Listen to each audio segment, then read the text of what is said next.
Bismillahirrahmanirrahim. Alhamdulillahi Rabbil Alamin.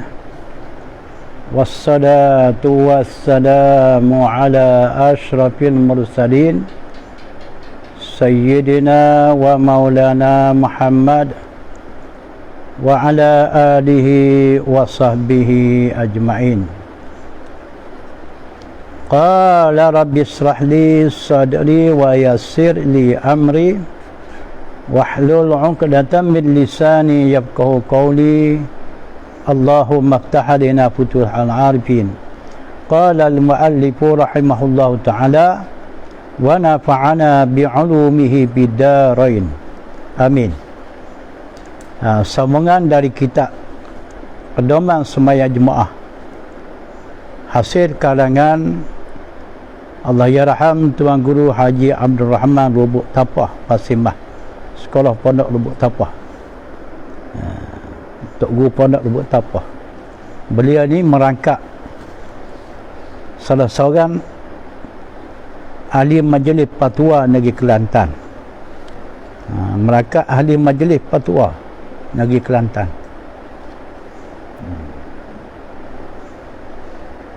Selaku murid bagi almarhum Tok Kenali, Tok Guru Haji Abdul Rahman ni. Tengok lipatan sejarah tokoh-tokoh ulama semenanjung kita di sana. Sambungan dari risalah ni, bagaimana dikatakan berada makmum bersama imam, tiga kelakuan, tiga cara. Pertama, sama-sama berada dalam masjid, imam makmum dalam masjid. Kedua, imam dalam masjid, makmum di luar masjid. Ketiga, makmum di dalam masjid, imam di luar masjid. Keempat, sama-sama berada di tempat bukan yang diwartakan masjid, seperti surau, madrasah, dalam rumah, dalam dewan, tengah padan. Itu bukan masjid. Sambungan kita dikata, dan makmun pada tiga kelakuan yang akhir ini. Dan makmun dan makmun pada tiga kelakuan yang akhir ini. Apa maksud dia? Pada tiga kelakuan yang akhir. Tiga kelakuan yang akhir ini, dia asalnya 4 kelakuan. Kelakuan pertama, imam dalam masjid, makmum dalam masjid. Tiga kelakuan yang akhir ni, imam dalam masjid, makmum di luar masjid. Imam di luar masjid, makmum di dalam masjid, dan sama-sama di tempat bukan diwartakan masjid. Itu maksud kata tiga kelakuan. Dan makmum pada tiga kelakuan yang akhir ini.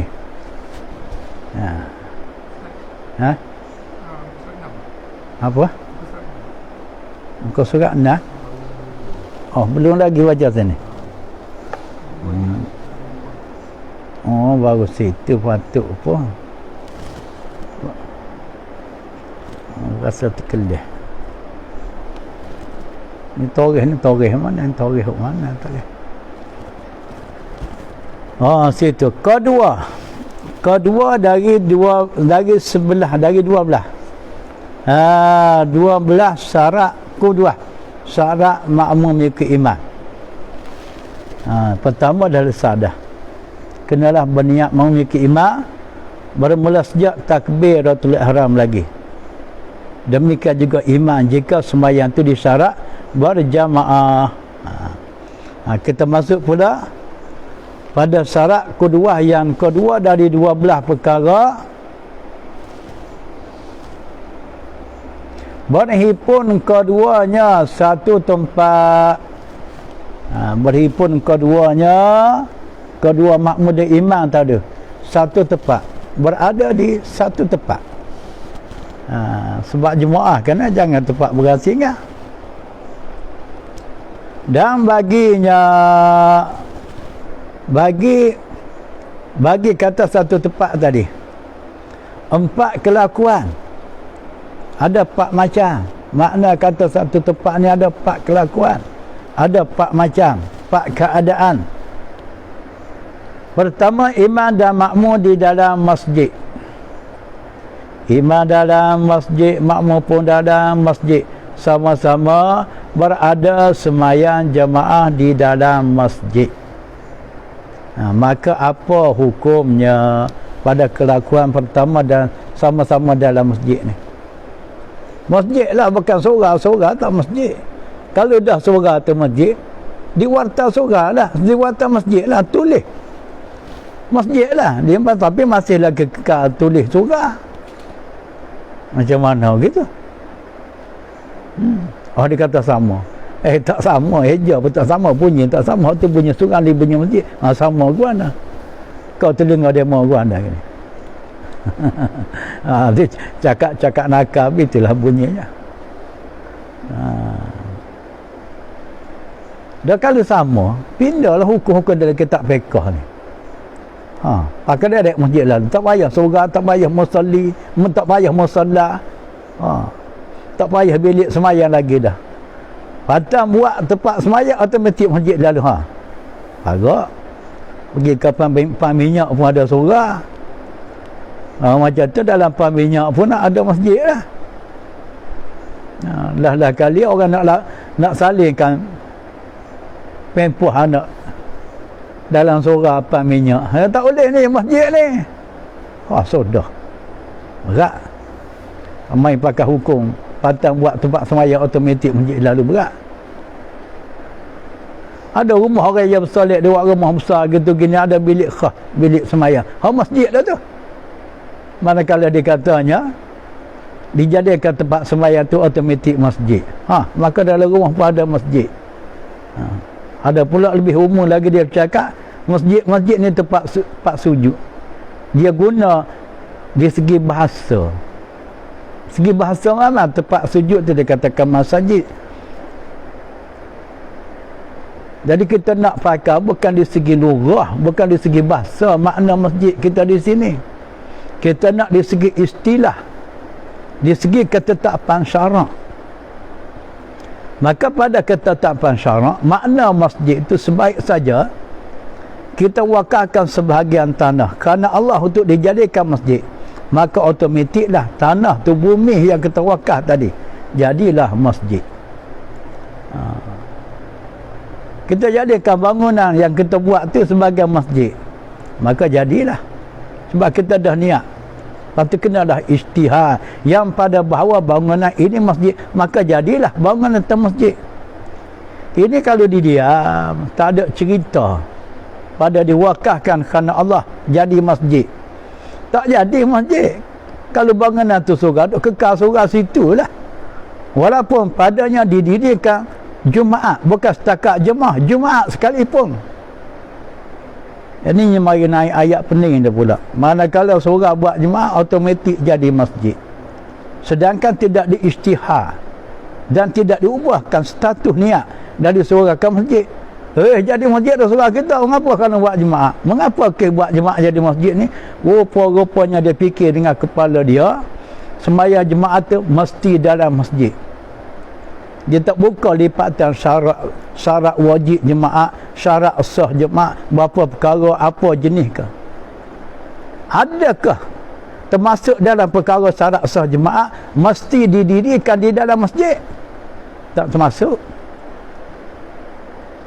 Syarat sah jemaah ni salah satu daripadanya, mesti didirikan jemaah, mesti dilaksanakan jemaah di dalam kawasan penduduk.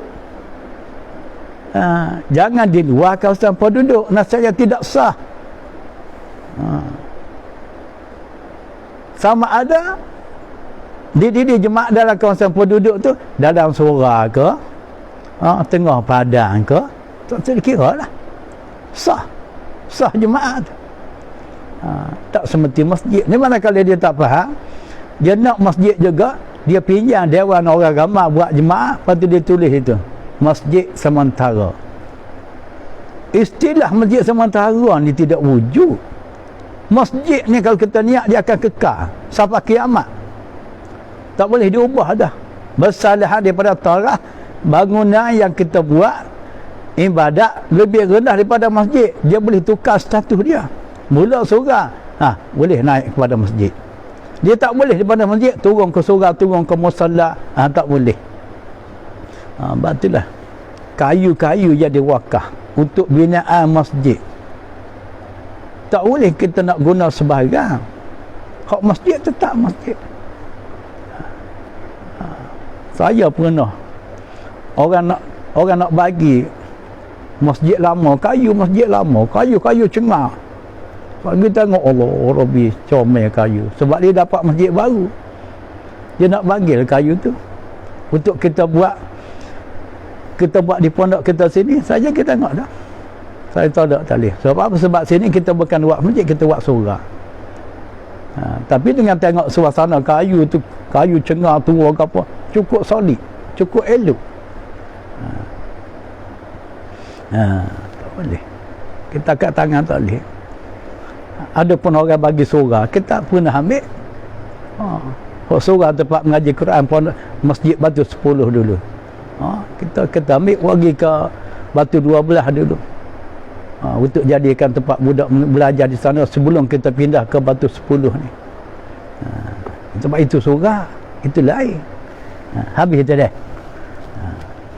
Berbalik pada masalah syarat kedua yang pertama, daripada dua belah perkara, imam dan makmum berada di dalam masjid, sama-sama sembahyang dalam masjid, dalam tempat yang diwartakan masjid.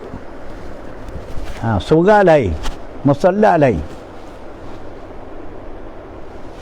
Maka sah mengikut makmum tadi, sah ikut imam. Ayat ni banyak ayat potong ni. Dia ambil jalan shortcut. Sebab apa? Sebab kalau tak faham kena mengaji. Sebab kitab ni bukan sebuah surat khabar.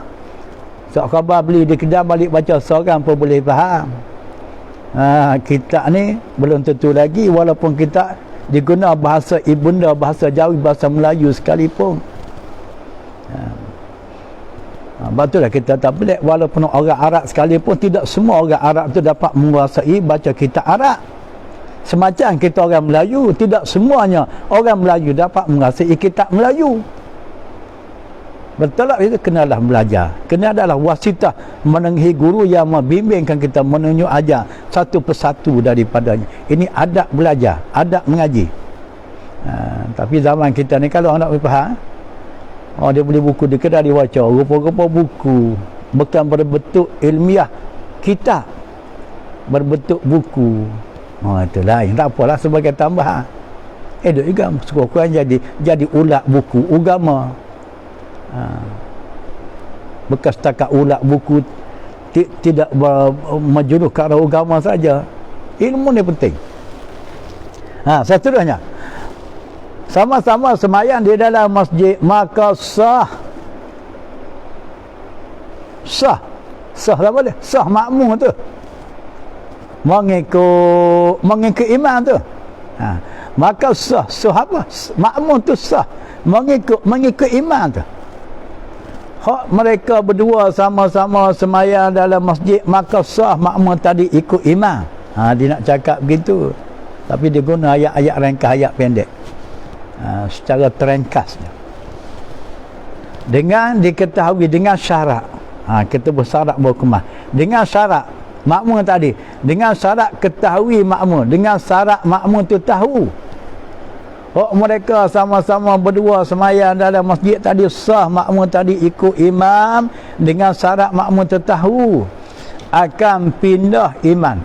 Makna akan pindah imam tu, akan berpindah imam kepada rukun-rukun. Makmum tu sedar, makmum tahu ya imam dia ikut tadi, imam sudah berpindah dari satu rukun fi'li ke rukun fi'li yang lain. Makmum yang segitu sah dia boleh ikut imam tu, sebab dia tahu keadaan imam yang dia ikut berada di peringkat mana. Dengan melihat pada kata tahu tadi, pada kata makmum tu tahu tadi, dengan melihat, dengan makmum tu lihat, imam kita dah rokok, dia tengok, imam kita intidah, maka sah. Itu makna kata tahu tu. Dengan makmum tu tengok sendiri, lihat sendiri.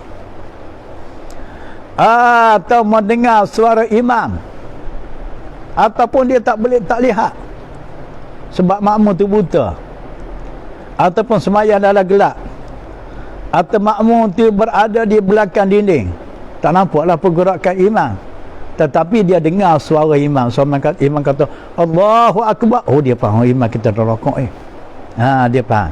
Imam pun sami Allahu liman hamidah, oh dia tahu imam dah iktidal. Pun dia katakan tahu juga, tidak semesti lihat.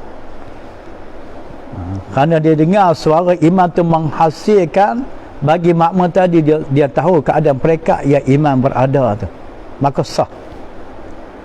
Atau mubalik tu audio dia, atau dia dengar suara mubalik, suara pengatau orang lain, bukan suara ori imam.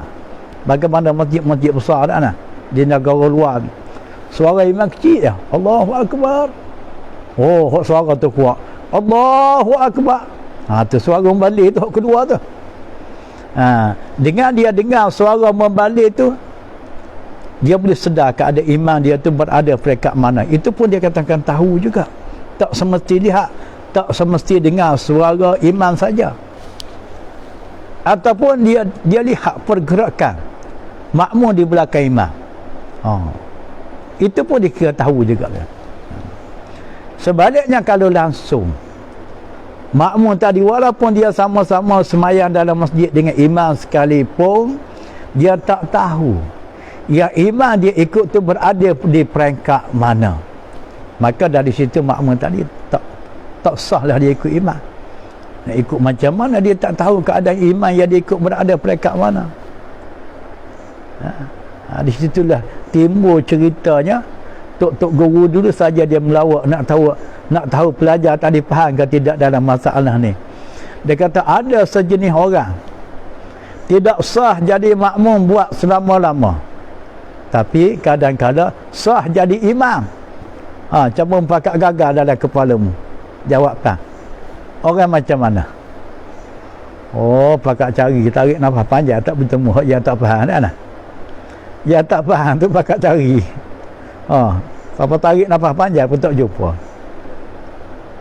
Soalan Tok Guru tadi dia tanya, ada sejenis orang tidak sah jadi makmum, kadang-kadang sah jadi imam. Pelik tu. Nak jadi makmum tak boleh, tapi jadi imam boleh. Orang macam mana dia kata? Kalau otak tak berjalan, tak berapa faham masalah ni, tak jumpalah jawabnya.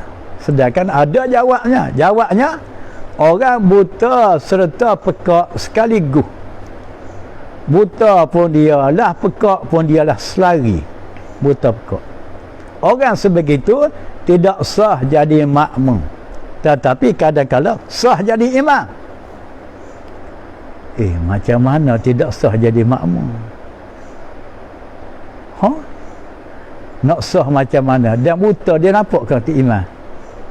Pergerakan imam berada di peringkat mana, dia nampak ke? Tak nampak. Dia dengar ke tidak? Tak dengar. Dan kalau tak nampak, tak dengar, dia tahu ke tidak? Baru temu jawabnya, tak tahu. Daripada tak tahu tu dah tidak sah. Macam mana pula sah jadi imam? Oh, bacaan dia betul, pelaksanaan sembahyang dia kena, sebab dia belajar. Walaupun dengan isyarat, walaupun isyarat tak nampak orang pegang dia gitu gini. Dari situ boleh jadi imam. Walaupun buta, walaupun pekak sekalipun. Gitulah. Itu sengaja dia buat datang soal, walaupun benda ni ada kata seolah-olah tidak wujud. Hal yang sebegitu sekalipun sengaja nak uji kepahaman kita terhadap dari pelajaran yang kita berlalu, faham ke tidak dah. Syarat kedua, pertama, makmum dan imam berada di dalam masjid, sah bagi makmum mengikut imam. Syaratnya makmum itu tahu tempat kedudukan imam di peringkat rukun mana. Gitu. Dan jika jauh antara keduanya, jarak kedudukan imam dengan makmum tu jauh sekalipun, punya jauhnya lebih daripada 300 hasta sekalipun, wayahnya Kesudahan cakapnya, masih sah lagi makmum tadi ikut imam. Syarat makmum tu tahu keadaan mereka yang imam tu berada. So umpama kata masjid besar, imam semayang tepi mimbar, dekat mimbar, makmum semayang di tempat pintu nak masuk. Lepas tu di belakang imam tak ada sah kosong, hanya yang ada tiang masjid. Dari situ kalau kita ukur dengan hasta kita daripada belakang imam, daripada imam sampai kepada makmum yang semayang dekat pintu tu, bukan 300 hasta, 400, 500 hasta. Jauhnya jarak kedudukan makmum dengan imam tadi. Sebab masjid terbesar, masih lagi sah makmum tadi ikut imam. Sebab apa? Sebab mereka berdua tu sembahyang di dalam masjid. Masjid. Dan diselangi, dan tu atas pada kata kedudukan makmum dengan imam tadi diselangi, disekat. Diselangi tu diadan, disekat. Beberapa bina, beberapa sekatan. Sekatan tu bina lah, benteng ke. Masih sah lagi. Hak makmum yang semayang berada di belah benteng sana, di belah dinding sana, ya imam belah dinding sini, masih sah lagi hak makmum di belah dinding sana ikut imam tu, sebab mereka berada di dalam masjid.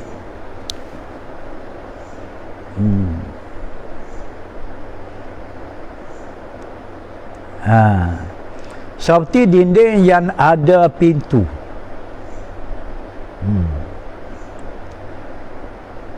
Seperti dinding, lepas tu dinding tu ada pintu. Lokasi pintu tu tak kira lah, sama ada pintu terletak di hadapan makmum, duduk di hadapan makmum ke, di kiri kanan ke, di atas, di belakang ke, asalkan makmum yang semayang di belakang dinding tadi, dinding yang ada pintu, maka sahlah makmum tadi ikut imam walaupun di luar dinding sekalipun. Lokasi pintu tak kira, berada di belah mana sekalipun.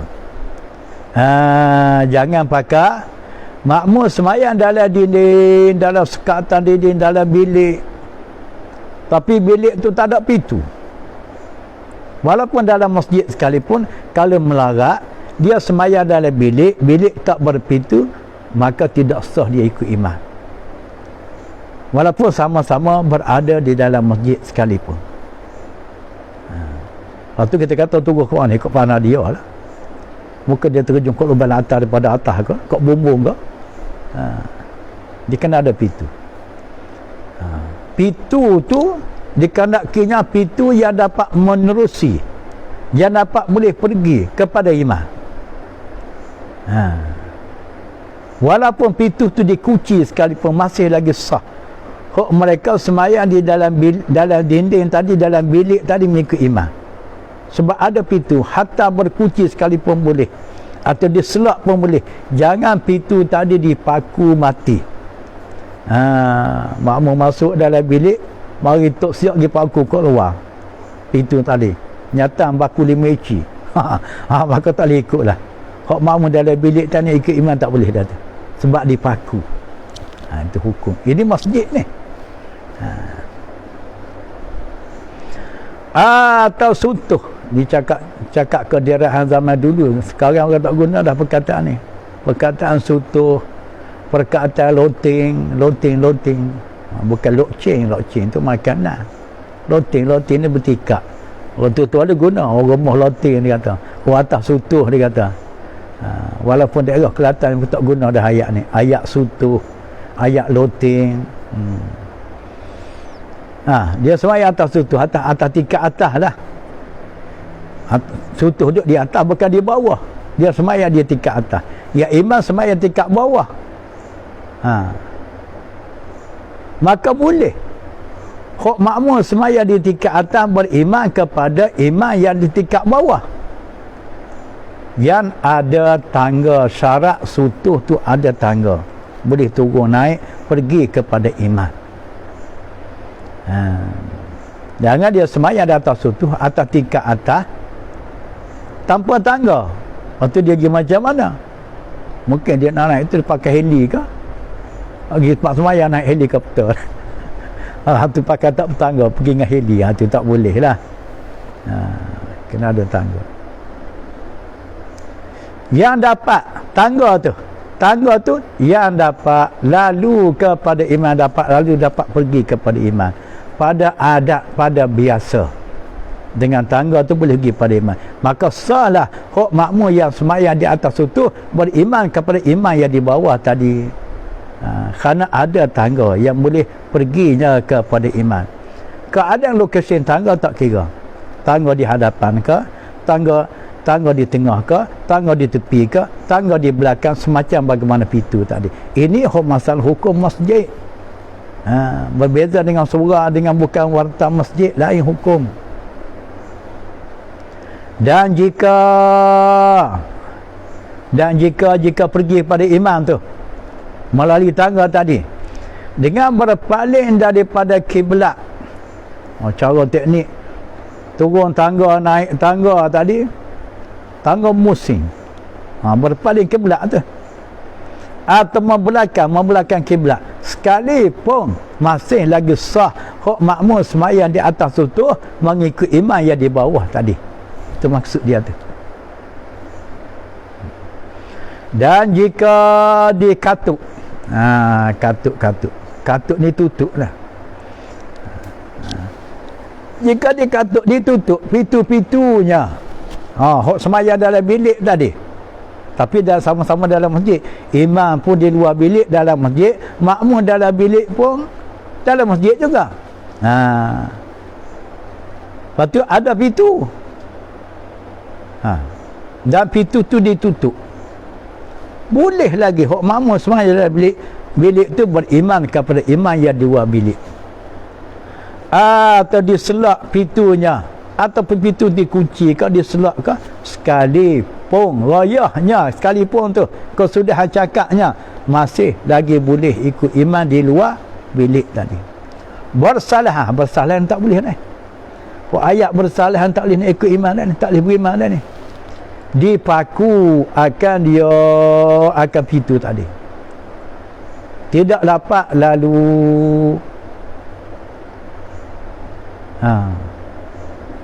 main paku nak pergi ke mana lah. Makmum dalam bilik tadi mari tok siap keluar pergi paku kong 5 inci, tak paku 5 inci, selok keluar makmum dalam bilik,